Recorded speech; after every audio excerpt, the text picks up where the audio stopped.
Well, hello and hi. I'm going to be wrapping February up today. I think that I said in one of my previous videos that I read many more books for the month of February.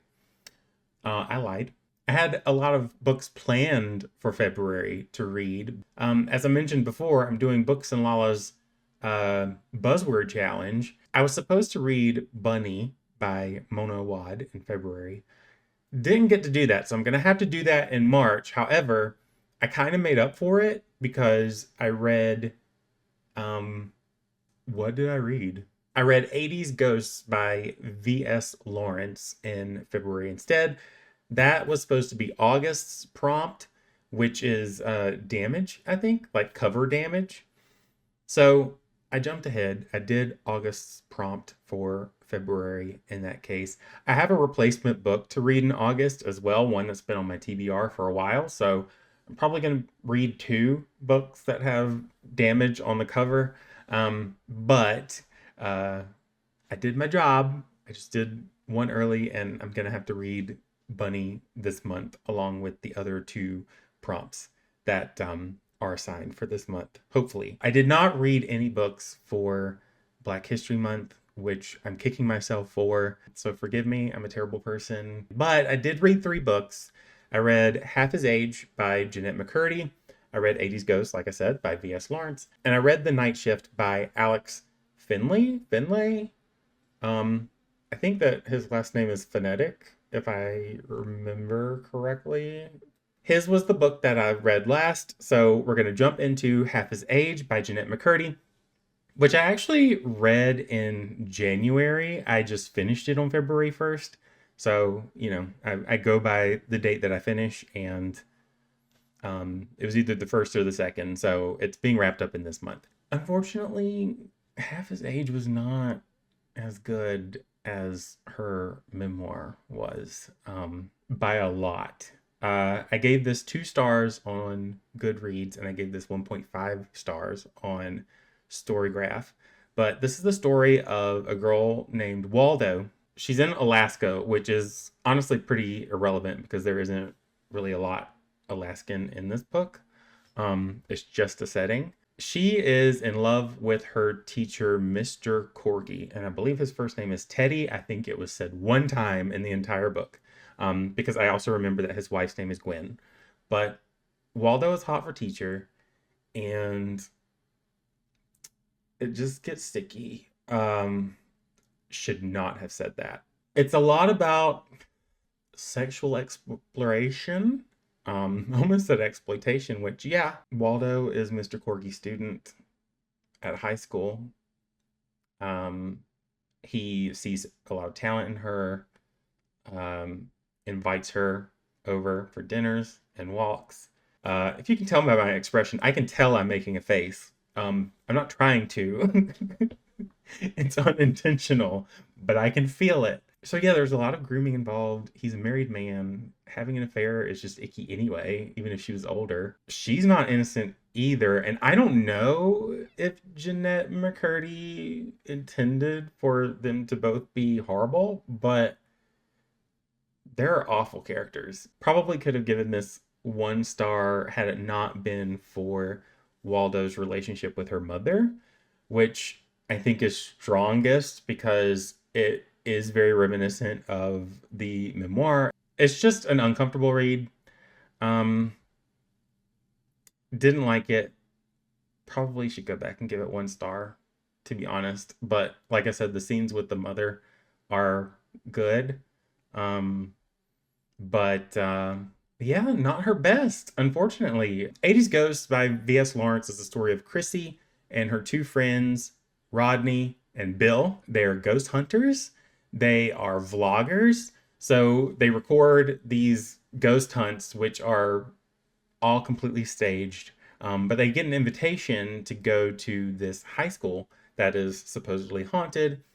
Chrissy is overjoyed by this invitation, because she thinks that it's gonna level up their vlog and their ghost hunting expeditions. So they go there, and they don't really have to stage anything. Some creepy things start happening, and she meets some pretty important ghosts in that school.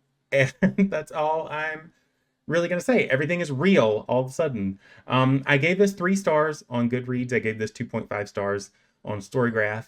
And the reason why, because it sounds like a fun book, but one of the gripes that I had is that she's a vlogger, but I don't really remember a time where she interacted with anybody who actually watched her videos. I don't remember specific view counts. I don't remember that aspect as much in the story. And number two, I'm not going to get into the weeds with this. I'm not going to spoil anything. But the primary story is a little too clean. And maybe you'll understand it when you read it, if you read it. But it just kind of seems convenient. The setting, the characters involved, everything just seems to fall into place a little too well. Still enjoyable for the most part. I think the setup was really good. I do enjoy the premise. I like that they are a team, a vlogging team of ghost hunters who have been staging their ghost hunts this whole time, and they want to go to this new place to, like I said, level up. Maybe thinking that they're going to have to stage something else, but not. I think that that's an interesting premise for them to actually walk into a haunted space where they see things kind of moving on their own, and they see apparitions and stuff that's happening that they can't really explain away. But otherwise, like I said, everything's a little bit too clean. The dialogue was a little weird too. It was a little over the top in a lot of places. And then last, I read The Night Shift by Alex Finlay. This was for the prompt computer keys for the challenge. Shift is obviously the computer key. And this story is full of nostalgia, which instantly pulled me in. It's New Year's Eve, 1999. So it's right before Y2K in a Blockbuster of all places. And we're introduced to these characters who work inside the Blockbuster, and this masked individual comes inside the store. He murders everybody who worked in that Blockbuster, and I guess some of the guests too, the patrons of the store, but he left one alive, and that person is Ella. She becomes one of the points of view in this story, along with Chris and Sarah Keller, who, when I was reading reviews, I didn't realize that Alex Finlay wrote multiple books where Sarah Keller was involved or one of the points of view. So if you enjoy her as a character in other books, you'll probably enjoy her here too. She was pretty intense though. She was very much like, I'm a cop. I need to speak in staccato. I drive a Volvo. I listened to the audiobook, and that's just kind of how she came across at first, but I eventually grew to really like her character. She is very pregnant in this book. She is pregnant with twins. I will also say that I love her husband, Bob. Bob is a supportive spouse, and this is something that I picked up on back when I read Trophy Hunt by C.J. Box. I believe her name was Mary Beth. She was another supportive spouse. She brought a little bit of, I don't know, clarity to, I don't even remember the main character's name, but I remember her providing him a lot of clarity in his case and kind of bringing him back down to earth. And Bob sort of worked the same way. He asked her questions about her job, things that she was doing that she could tell him. And of course, he showed concern because she was pregnant and this was a very dangerous situation, trying to track down a killer. So he was a standout side character for me, while all the other side characters didn't really stand out as much. But I still enjoyed this book. I gave this 5 stars on Goodreads and 4.75 on Storygraph. Each of the point of view characters had their own motives for solving the case or wanting to solve the case. As you know, Ella was a survivor. Sarah Keller was a member of the FBI. And then Chris was another character who was involved in a way that you're just gonna have to read to find out a little bit more about Chris. I feel like the characters' backstories were tragic in their own way, or they raised the stakes a lot in the book. Even though I kind of knew the direction of where this story was going, there were a few surprises along the way. I did gasp a few times. That will instantly raise a star rating for me. So if you enjoy Alex Finlay, because I know that he's popular, I see his books show up a lot. Pick this one up if you haven't already, because if you enjoy his books, then you probably have already read this. But if you haven't, pick it up. It's an interesting read. It's a good read. It's nostalgic. The characters are likable. I enjoyed following them. There were a few chapters where I kind of, I don't know, trailed off a little bit. But other than those few chapters, this was a good read. And I did want to talk about the DNF that I read last month, Sons for the Return Home by Albert Wendt. I really wanted to read this one, and I really wanted to enjoy it. Because this was, as far as I know, this is a historic book because it is the first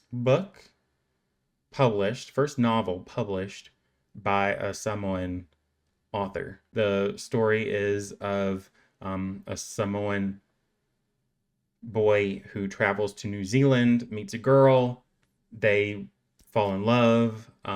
It's a story about kind of a culture clash between the two and how they fall in love anyway.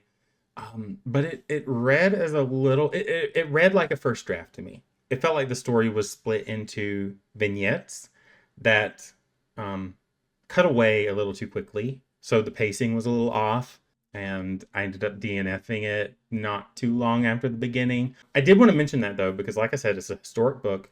I cannot take that away. But yeah, those are all the books that I read in February of 2026. I hope to read more in March, but you know, I'm a liar. So if you enjoyed hearing about any of the books that I talked about today, the links to my Goodreads and Storygraph are in the description below. Click on those, find the books, read their synopses, and if you're further convinced, head on over to your local library or use your library app to check them out, or purchase them if you're feeling brave. If you enjoyed this video for whatever reason, do leave a like and a comment down below. Otherwise, have a great day and happy reading.